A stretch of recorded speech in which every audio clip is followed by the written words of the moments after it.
Assalamualaikum warahmatullahi wabarakatuh. Apa kabar anak-anak Abi yang soleh dan soleha? Senang sekali kembali Abi Muslim dapat menghantarkan kalian di pelajaran Al-Quran Hadis kelas 5, pelajaran 7, Surat Al-Alaq. Di alam semesta ini, kamu melihat semua ciptaan Allah Subhanahu wa Ta'ala, baik di langit maupun di bumi. Kamu harus mampu membaca alam semesta tersebut dan mengetahui apa maksud dan tujuan Allah menciptakan alam semesta ini. Agar kamu dapat mengetahui apa maksud dan tujuan Allah menciptakan alam semesta, kamu harus rajin belajar, membaca, dan mentadaburi atau merenungkan ciptaan Allah. Untuk lebih memahaminya, mari kita simak pembahasan video berikut ini. A. Membaca dan menerjemahkan Surat Al-Alaq.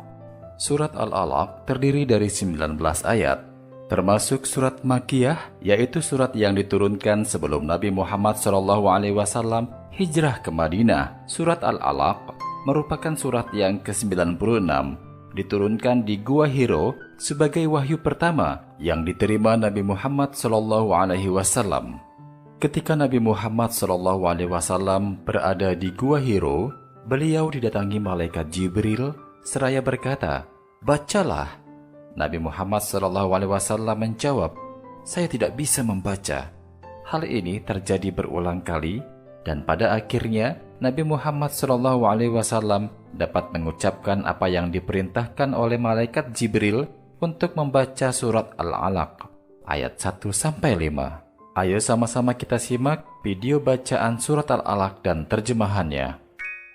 Surah Al-Alaq. Bismillahirrahmanirrahim.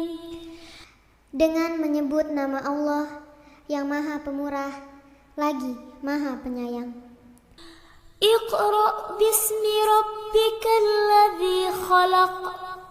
Bacalah dengan menyebut nama Tuhanmu yang menciptakan.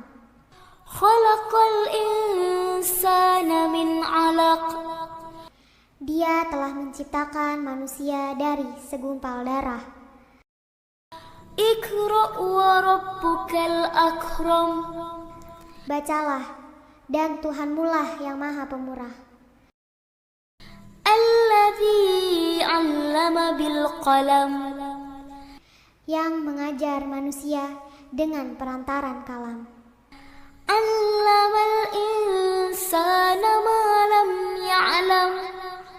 Dia mengajarkan kepada manusia apa yang tidak diketahuinya. Kalla innal insana layatgha. Ketahuilah, sesungguhnya manusia benar-benar melampaui batas. Ar-ra'ahu istaghna. Karena dia melihat dirinya serba cukup. Inna ila rabbikar ruj'a. Sesungguhnya hanya kepada Tuhanmu lah kembalimu. Ara'aital ladzi yanha. Bagaimana pendapatmu tentang orang yang melarang? Abdan idza shalla. Seorang hamba ketika dia mengerjakan sholat.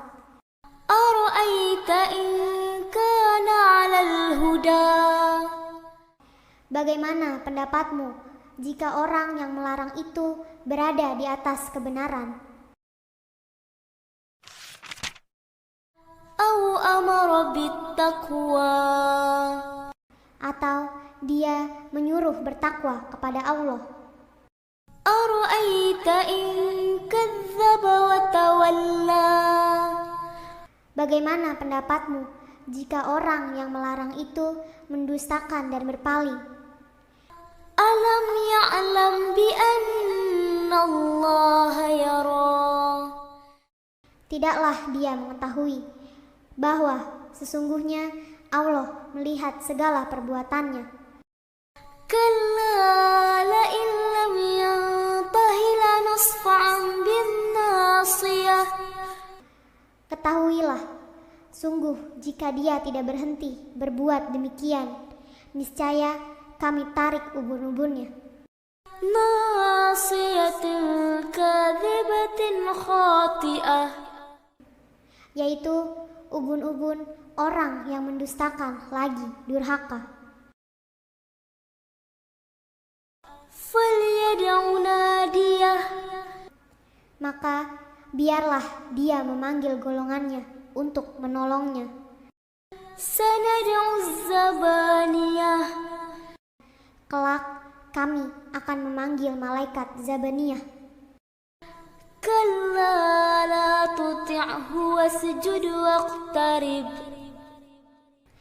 sekali-kali janganlah kamu patuh kepadanya, dan sujudlah dan dekatkanlah dirimu kepada Tuhan. B. Menjelaskan isi pokok kandungan surat Al-Alaq. Surat Al-Alaq ayat 1-5 adalah wahyu pertama yang diturunkan kepada Nabi Muhammad SAW. Dalam surat Al-Alaq terdapat perintah untuk membaca dan belajar. Allah lah yang mengajarkan ilmu kepada manusia dengan perantara pena atau alat tulis. Dengan alat tulis atau pena, manusia dapat belajar sehingga menjadi pintar. Allah mengajarkan kepada manusia apa yang tidak diketahuinya. Allah Subhanahu wa Ta'ala memberikan ancaman kepada orang yang melampaui batas dan menghalangi orang lain untuk sholat serta menghalangi berbuat kebaikan, seperti kisah Abu Jahal yang hendak mengangkat batu besar dan ditimpakan kepada Nabi ketika beliau bersujud. Abu Jahal dan pengikutnya yang selalu menghalang-halangi Nabi Muhammad SAW dan umat Islam dalam beribadah, kelak mereka akan dimasukkan ke dalam neraka. Bahkan mereka akan ditarik dari ubun-ubunnya. Tidak terbayangkan bagaimana sakitnya dimasukkan ke dalam neraka dengan cara seperti itu. Dosa besar bagi orang yang selalu mengganggu orang yang sedang sholat dan beribadah kepada Allah Subhanahu wa Ta'ala. Kelak di akhirat mereka akan mendapat siksaan dari malaikat Zabaniyah, malaikat penyiksa orang-orang yang berdosa. Sekali lagi, Allah mengingatkan agar kita tidak patuh kepada orang-orang kafir dan kita diperintahkan agar tetap melaksanakan sholat. Di samping itu, kita dianjurkan mendekatkan diri hanya kepada Allah Subhanahu wa Ta'ala.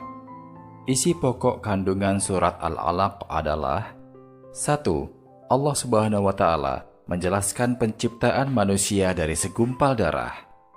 2. Dengan kemurahan, keagungan, dan kebaikannya, Allah mengajarkan kepada manusia apa yang belum diketahuinya dengan cara membaca, menulis, dan mempelajari berbagai ilmu pengetahuan sehingga manusia dapat mengetahui apa yang sebelumnya tidak diketahui.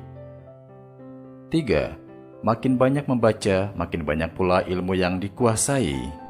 4. Manusia telah melupakan nikmat Allah yang melimpah ketika manusia merasa dirinya kaya dan ia menjadi sombong serta takabur. Baiklah anak-anak Abi yang soleh dan soleha, untuk materi pembelajaran Akidah Akhlak kelas 5 Surat Al-Alaq pada kesempatan kali ini, Abi cukupkan sekian. Akhir kata, wabillahi taufiq wal hidayah. Wassalamualaikum warahmatullahi wabarakatuh.